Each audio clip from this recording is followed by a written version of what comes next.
This is DAHBOO77 with a heads up here as Americans could see rolling blackouts this winter. People hear about this stuff in the summer, and we've seen it in many states, especially in the past year or two, and it's picking up. Now they're saying that at least a quarter of the country could go into the dark here at the peak of winter. They say that the power grids from the Great Lakes to Louisiana, New England, the Carolinas, and all of Texas are the most at risk of these power supply shortfalls. And they're saying that this is going to happen during high demand periods. And this is all coming out of this new report coming from NERC. This is the regulatory body that manages grid stability.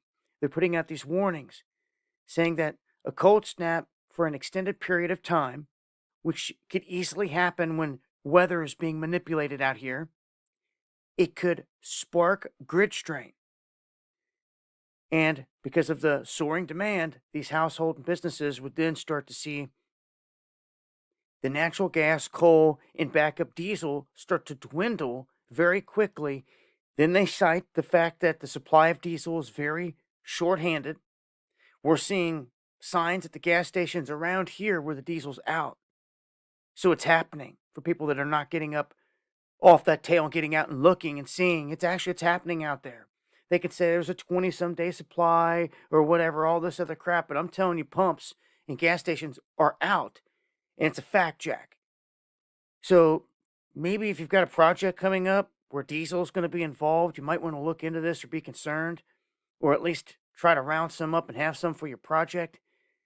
This is where we have got to come up with another means besides depending on our government to fail us in a grid down situation like this. I mean, the grid is the most complex in all of the world when it comes to our electric grid. And we look here at the structure, you can see that this runs all the way up into Canada. When it comes to the eastern interconnection here, all the way up into Canada, you've got this Quebec interconnection that's this area.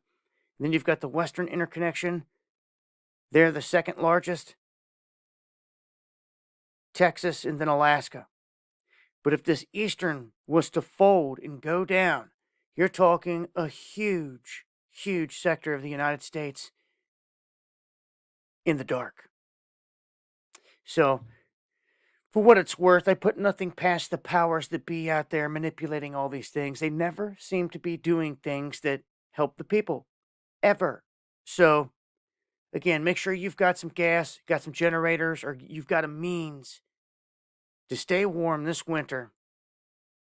It's just kind of trappy if you ask me, and I don't want to see no one get caught up in the mix. I'll leave links below. This has been DAHBOO7. Much love.